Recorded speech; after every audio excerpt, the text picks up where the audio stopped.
selalu mentaati apa yang Kau mau Tuhan. Terima kasih Tuhan buat malam hari ini Tuhan, kami mau belajar sesuatu Tuhan. Berikan kami Tuhan hati dan telinga seorang murid Tuhan, untuk kami boleh menangkap apa yang menjadi kerinduan-Mu Tuhan.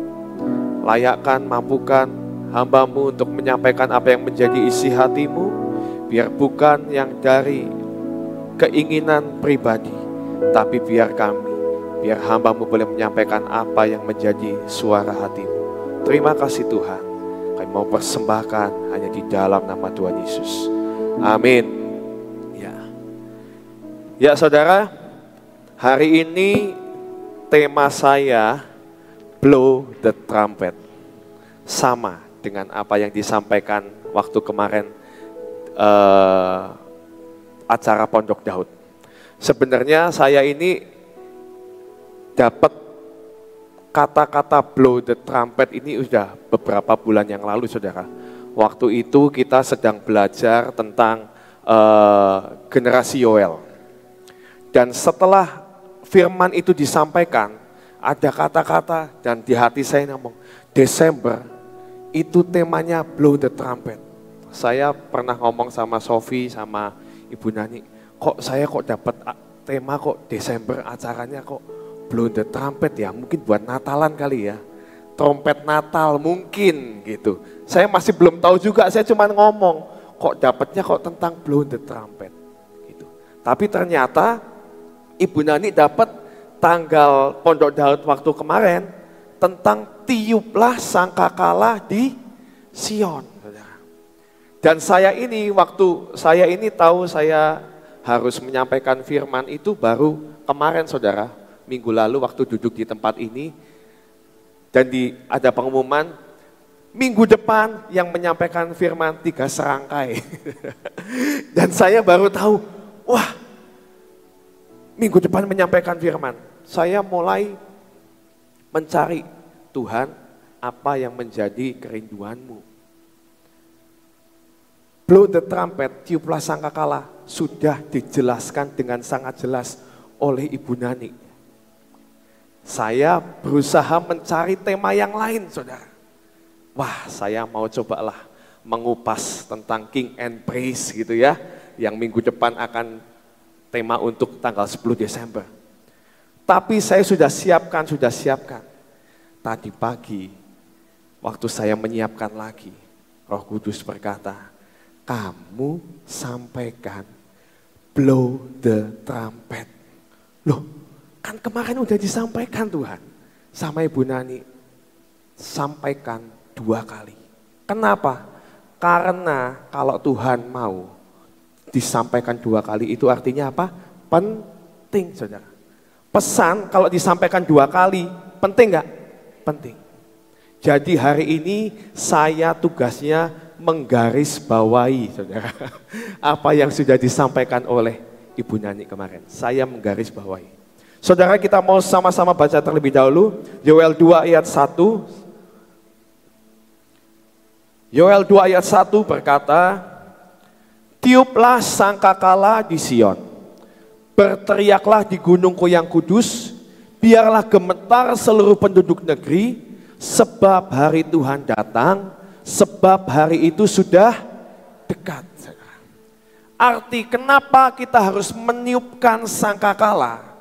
Saudara, sangkakala itu menandakan suatu peristiwa, saudara.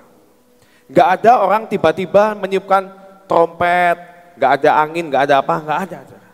Biasanya kita mendengarkan suara trompet sangkakala, ya, sangkakala ini saat apa? Tahun baru. Artinya apa? Itu menandakan sebuah pergantian musim. Sangkakala itu adalah sebuah pergantian, tanda pergantian musim. Dalam kitab Wahyu dikatakan sangkakala 1, 2, 3, 4, 5, 6 sudah dibunyikan. Dan bahkan dengan tanda-tanda yang jelas. Sangkakala ke-6 yang paling kelihatan saudara. Yaitu apa? Sungai Efrat mengering. Dan itu bukan cuman tidak kelihatan. Sungai Efrat kering itu benar-benar ada tandanya, ada fotonya. benar-benar sungai Efrat itu kering. Dan kalau kita dengar kemarin dari Ibu Anita ya, Anita berkata bahkan sungai Efrat itu nanti mungkin yang akan dipakai untuk perang Armageddon. Di tempat itulah akan dipakai. Kenapa dikeringkan? Untuk suatu tujuan. Saudara percayalah, kita ini hidup harus dalam tuntunan Tuhan. Kalau merenungkan tahun ini, ajaib sekali. Tema yang diberikan dari awal tahun sampai akhir tahun Desember ini, semuanya itu kayak nyambung terus. Gak tahu saudara merasakan hal itu apa enggak? Kita ini kayak dituntun saudara. Seperti dituntun, mungkin kita ini gak tahu tapi disingkapkan sedikit demi sedikit. Demi sedikit, tapi semuanya tuh nyambung. Sampai tibalah waktu ini, tiuplah sangkakala. Sangkakala menandakan sebuah pergantian musim. Sangkakala adalah sebuah panggilan untuk berjaga-jaga. Kalau ada sangkakala militer ya saudara ya, gitu kan, semua prajurit pasti apa? Siap. Kalau ada yang masih tiduran, pasti langsung bangun, berdiri dan siap. Wait, ini sudah mulai, kita harus siap, kita harus berjaga-jaga. Itu saudara. Nah, saudara, kenapa sangkakala ini ditiupkan? Ini untuk membangunkan setiap gereja Tuhan yang tertidur. Hari-hari ini banyak yang mengabaikan dan berkata, akhir zaman itu dari dulu, udah dari 10 tahun yang lalu, dari zaman saya kecil, saya dengar akhir zaman. Tapi ya nggak kejadian-kejadian. Orang yang hidup di zaman dulu, di zamannya murid-murid Yesus juga sudah mendengar berita tentang akhir zaman. Nggak kejadian. Itu membuat gereja tertidur. Tapi percayalah saudara, kalau itu diperkatakan hari-hari ini adalah penggenapan segala sesuatu. Sangkakala ketujuh, kemarin waktu Ibu Nani berkata, di Wahyu dikatakan, sangkakala ketujuh saat sudah dibunyikan, itu penggenapan segala sesuatu, firman-firmannya akan digenapi dengan sangat cepat. Saudara. Tiuplah sangkakala di Sion. Kenapa di Sion? Kenapa tidak di kota yang lain? Kenapa di Sion? Karena Sion memiliki beberapa arti dalam Alkitab. Ini saudara arti-artinya. Sion itu adalah apa? Tempat tinggal Tuhan. Sion itu pusat tujuan ziarah. Saudara, kalau kita lihat ya saudara, pusat tujuan ziarah. Memang saudara, dari seluruh dunia datang kemana? Yerusalem. Sion itu Yerusalem. Mereka datang ke sana berziarah. Bukan kebetulan saudara. Tempat ini sekarang menjadi kota apa? Sion.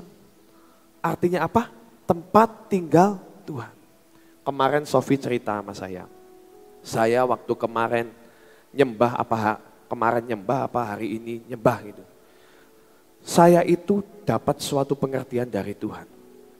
Kenapa kota ini diganti dengan nama Sion? Karena itu memang maunya Tuhan. Karena apa? Sion, Yerusalem itu nanti akan dibangun, tapi yang disembah bukan Tuhan. Saudara tahu ya? Yang lain saudara. Tapi Tuhan memindahkan tempat tinggalnya, memindahkan tempat kediamannya di kota ini. Itu sebuah privilege saudara. Karena apa? Karena di tempat ini ada anak-anak Tuhan yang menyembah Tuhan. Dan saya percaya kenapa dibangun Pondok Daud di tempat ini tahun ini. Karena apa saudara? Karena Tuhan mau tinggal di tempat ini.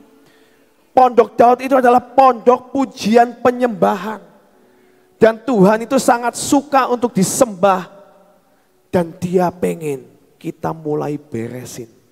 Ayo cara kita nyembah itu hanya kepada Tuhan. Heart of worship. Lagu Heart of Worship berkata, aku mendatangi engkau dengan simple heart. Artinya apa? Menyembah bukan karena kita menginginkan mujizat, menginginkan kesembuhan, menginginkan diberkati. Tapi biarlah kita menyembah dengan pengertian. Karena aku mau menyembah engkau aja Tuhan.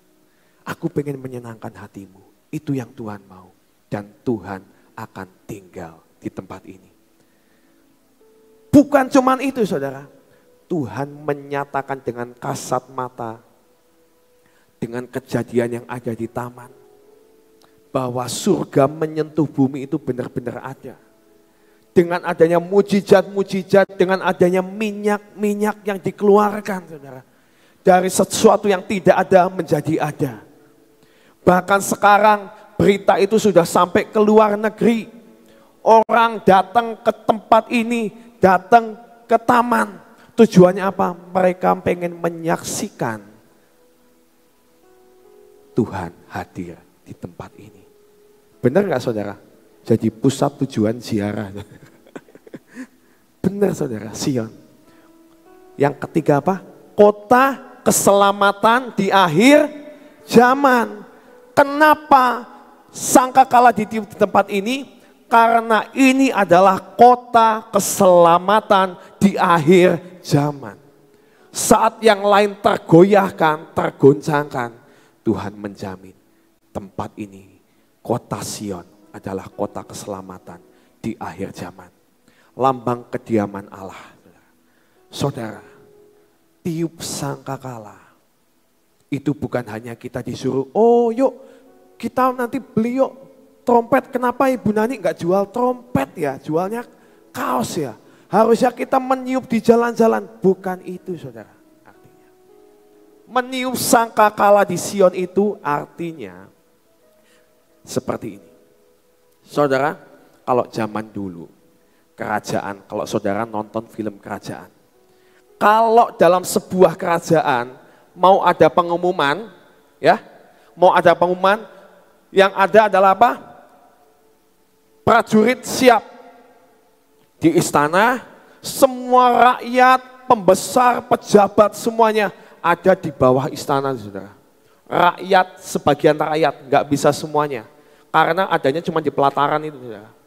Semua dikumpulkan, yang perlu mendengarkan dikumpulkan di tempat itu. Nanti ada yang namanya trompet dibunyikan, lalu rajanya keluar. Dan dia memberitakan sebuah berita atau keputusan. Dan berita yang disampaikan dan didengar oleh orang-orang tadi, mereka ini bertugas untuk apa? Untuk menyuarakan. Mungkin ada dari Bupati Kuningan gitu ya, misalnya ya saudara ya.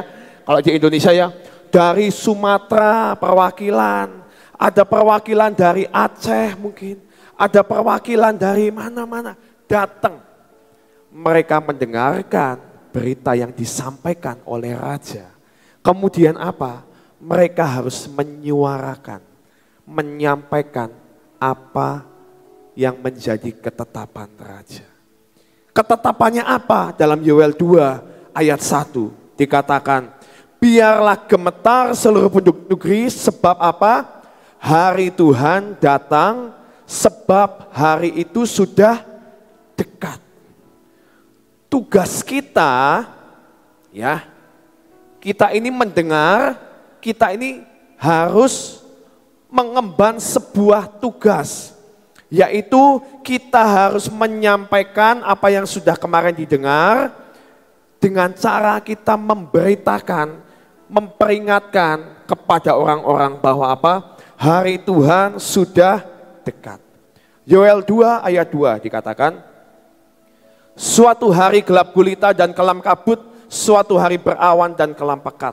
Seperti fajar di atas gunung, terbentang suatu bangsa yang banyak dan kuat.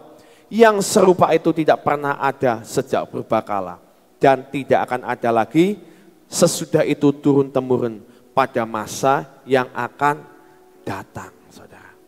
Saudara, ini yang harus diberitakan, saudara. Mungkin kemarin saat kita mendengar akan berita ini, kita cuma menangkap, oh ya, sangkakala ketujuh sudah dibunyikan, saya harus bersiap-siap, saya harus mendekatkan diri kepada Tuhan, saya harus hidup 60-40. Tapi ada yang dikatakan, kamu harus bernubuat lagi. Artinya apa? Kita harus menjadi saksi-saksi dari tempat ini. Dari Sion akan keluar itu sampai ke ujung bumi, saudara. Firman kemarin sudah sampai kemana-mana, saudara. Banyak yang sudah WA, terutama untuk pemesanan kaos itu, saudara. Tadinya enggak cuman kita mempersiapkan ya paling 100 lah, 200 itu. Ternyata yang streaming banyak banget dan mereka mau datang, saudara, tanggal 10 Desember. Makanya nanti tanggal 10 Desember yang ada di kota ini, yang ada di kota Sion, datangnya agak pagian. Kalau enggak nanti dapatnya di ujung-ujung, saudara. Ya, yang daftar sudah banyak. Ya, saudara ya. Kita harus apa? Menjadi saksi, memberitakan firman. Matius 9 ayat 37 dikatakan, tuaian memang banyak, tetapi pekerja sedikit. Saudara, pekerja di akhir zaman ini sangat sedikit dibanding waktu yang tersisa. Saudara. Dikatakan saat sangkakala 7 sudah dibunyikan, waktunya enggak banyak. Rapture kapan itu kita enggak pernah tahu nih. Ada yang ngomong, mungkin sekitar 10 tahun lagi lah atau 20 tahun lagi. Kita enggak tahu loh. Antara 0 sampai 20 itu kalau Tuhan mau datang malam ini bisa. Kalau Tuhan mau datang besok itu bisa. Karena tidak ada tanggal yang pasti, saudara. Cuman tahu perkiraan waktu. Makanya kita harus bersiap-siap. Waktu kegelapan sudah akan datang. Artinya apa? Saudara bisa bayangkan? Dikatakan di Matius 9, tuaian banyak. Tapi kalau sudah gelap apa bisa menuai, saudara? Gak bisa. Tapi ini waktunya ini sudah sore. Makanya kita ini harus berpacu dengan waktu. Bangkit gereja Tuhan. Bangkit penuai di akhir zaman. Saya percaya ini adalah great final harvest. Harus terjadi. Ini adalah masa tuaian akhir. Siap diutus menjadi saksi Tuhan? Wah, saya nggak punya uang kalau keluar negeri. Kata siapa harus keluar negeri? Dikatakan kemarin kita ini harus ke kaum dan raja-raja. Namanya kaum itu ke desa-desa, ke pelosok-pelosok. Nggak usah jauh-jauh yang ada di Sion dan sekitarnya. Engkau punya tetangga, beritakan firman. Saya mulai belajar, saudara. Kalau ketemu dengan orang, dengan teman, dengan pekerja, pegawai saya yang belum kenal Tuhan. Saya mulai perkenalkan. Saya mulai ceritakan kebaikan Tuhan. Dan saya mulai menceritakan Tuhan itu ada loh. Tuhan itu ajaib. Ceritakan, kenalkan mereka dengan Tuhan. Karena apa? Mereka harus punya kesempatan untuk mendengar akan juru selamat itu. Masalah mereka mau bertobat atau tidak, itu bukan urusan kita, saudara. Tapi yang penting kita menyampaikan, kita mengenalkan ada seorang juru selamat yang bernama Yesus. Itu membukakan kesempatan Roh Kudus untuk bekerja dalam hidupnya. Amin, saudara. Gereja harus menjadi saksi.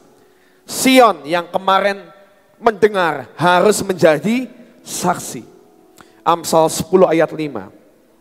Siapa mengumpulkan pada musim panas, ia berakal budi. Tetapi siapa yang tidur pada waktu panen, membuat apa? Membuat malu. Ini waktunya singkat. Waktu tuaian banyak. Jangan ada yang tertidur. Kita semua harus bergerak. Amin. Ibu Nani sudah ngomong, Ini waktunya tahun depan kita mulai bergerak keluar. Siap-siap diutus. Ya. Saudara, saat saya renungkan, Tuhan ingatkan, kamu tahu nggak nama persekutuan ini apa? Eklesia. Siapa yang tahu arti eklesia? Ibu Nani tahu, Ibu Nani. Saudara, banyak yang nggak tahu kan saudara? Ya, saya cari lagi. Kok diingetin nama eklesia itu artinya apa? Eklesia itu adalah perkumpulan orang-orang. Perkumpulan orang, berarti banyak orang. Yang dipindahkan dari kegelapan kepada terangnya yang ajaib. Artinya perkumpulan orang-orang yang dipindahkan dulu dalam kegelapan, dipindahkan ke dalam terang. Tapi bukan hanya itu, eklesia ini juga berarti perkumpulan jemaat yang dipanggil keluar, saudara. Ingat saudara, kita eklesia adalah orang-orang yang dipanggil untuk memberitakan keluar. Makanya kita ini bukan gereja. Gereja itu lebih membangun kepada apa yang ada di dalam. Tapi kita ini orang-orang eklesia, ini adalah orang-orang yang dipanggil keluar. Kita harus menjadi saksi, kita harus bercerita, memberitakan kebenaran firman, kita harus memperkenalkan juru selamat. Itu adalah tugas eklesia, saudara. Wah, saya nggak bisa ngomong. Saya ini orangnya pemalu. Bagaimana saya harus menjadi saksi? Saudara, saya juga dulu ngomongnya seperti itu, saudara.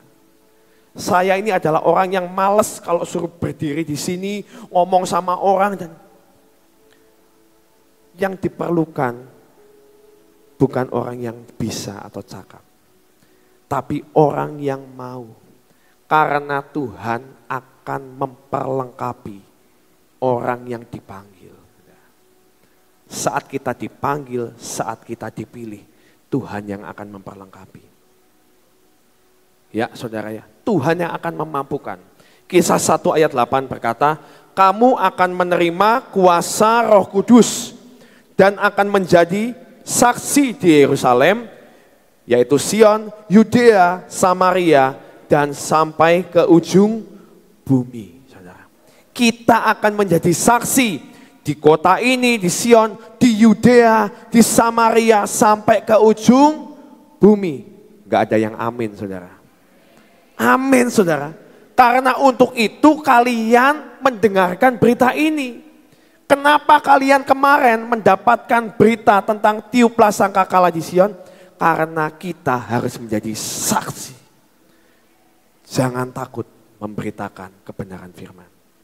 Bukan kebetulan kalau kemarin di tempat ini mengalir minyak. Dan kok bisa-bisanya Ibu Nani ngomong, ayo semua yang hadir diurapi.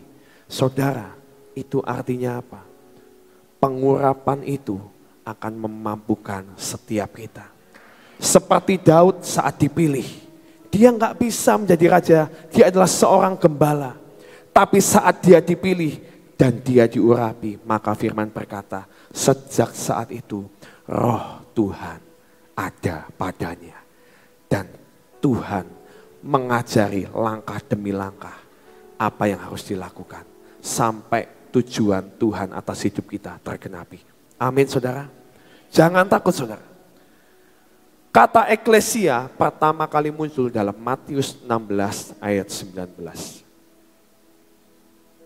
Matius 16 ayat 19. Di sini dikatakan, kepadamu, mu ini adalah siapa? Kepada eklesia. Kepada eklesia adalah kepada siapa? Kepada orang-orang yang mau diutus oleh Tuhan, yang mau keluar memberitakan firman, maka Tuhan akan apa? Akan kuberikan kunci kerajaan surga. Apa yang kau ikat di dunia ini akan terikat di surga, dan apa yang kau lepaskan di dunia ini akan terlepas di surga. Artinya apa? saat kita mau untuk diutus keluar, saat gereja Tuhan, saat eklesia mau diutus keluar, maka jangan takut. Karena apa? Tuhan akan memberikan kunci kerajaan surga. Tanda-tanda mujizat akan menyertai setiap langkah kita.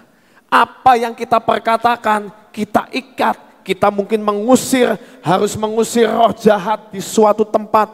Atau kita harus berdoa untuk orang yang sakit. Percayalah, Tuhan akan bekerja sebab kunci kerajaan surga sudah diberikan dalam hidup kita. Yang sakit akan disembuhkan, yang terbelenggu akan dilepaskan. Untuk itulah kita dipanggil, saudara. Siapkan dirimu, saudara. Tahun depan saya percaya kita akan melihat hal-hal yang ajaib. Tuhan akan membawa kita eklesia. Katakan ke kiri kananmu, hei eklesia, kamu adalah perkumpulan orang-orang yang dipilih untuk keluar. Eklesia. Hei eklesia, siap untuk diutus. Amin. Jangan ada yang ngomong, aduh, Ibu Nani kemarin ngomong, disuruh ke Uganda, males, saya juga lemes, saudara. Sofi apalagi, lemes, gak berani ngomong, yes, gitu, gak berani Sofi. Diem 1000 bahasa. Kalau disuruhnya ke Kanada, wah, langsung semangat, saudara. Disuruh ke Uganda, ciut, saudara, takut. Tapi percayalah, Tuhan pengen bawa kita melihat, nih loh, kunci kerajaan surga akan mengikutimu. Ada otoritas kuasa. Kita akan melihat, menyaksikan, sehingga kita akan memberitakan firman yang lebih lagi, saudara. Tuhan ajaib menyertai setiap kita. Amin, saudara. Saya nggak panjang-panjang, saudara. Ada 2 lagi. Yes. Ayat terakhir, Yesaya 42 ayat 6. Ini adalah hati Tuhan. Yesaya 42 ayat 6 dan 7. Ini ada di slide-nya Ibu Nani. Saya hanya menggarisbawahi. Ya. Kita mau baca bersama-sama, saudara. 2, 3. Aku ini Tuhan telah memanggil engkau. Saya, katakan, telah memanggil saya. Untuk maksud penyelamatan, telah memegang tangan saya. Tuhan telah membentuk saya dan memberi saya menjadi perjanjian bagi umat manusia. Menjadi apa? Terang untuk bangsa-bangsa. Karena kegelapan akan menutupi bumi. Kita harus menjadi terang. Ayat 7. Untuk membuka apa? Mata yang buta. Artinya apa? Orang yang belum mengenal Tuhan. Buta, kita akan dipakai untuk membuka mata yang buta. Untuk mengeluarkan orang hukuman dari tempat tahanan orang yang terbelenggu, saudara. Ya. Dan untuk mengeluarkan orang-orang yang duduk dalam gelap dari rumah penjara. Ini adalah tugas atau mandat kita, saudara. Bersiaplah, saudara. Tuayan banyak, pekerjanya sedikit. Siapa yang mau menjadi penuai-penuai di akhir zaman, angkat tangan. Saya undang semuanya bangkit berdiri, kita mau nyanyikan. Yobel besar terjadi.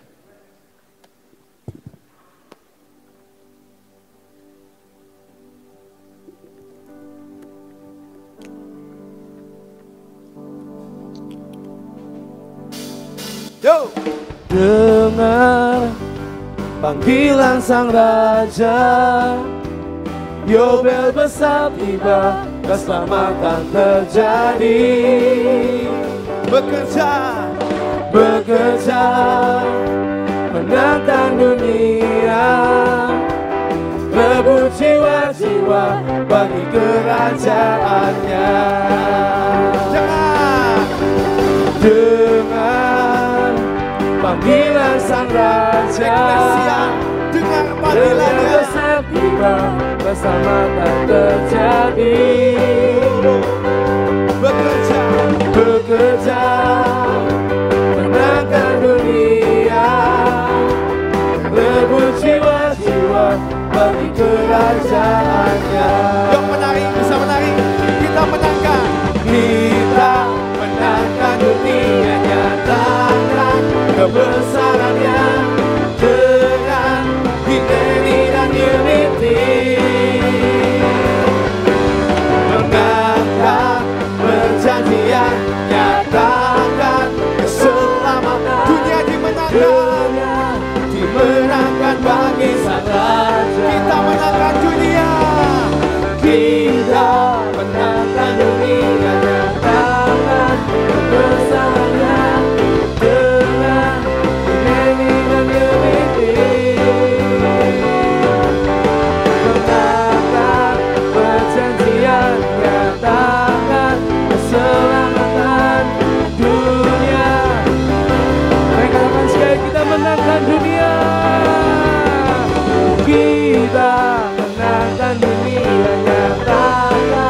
Sang Raja.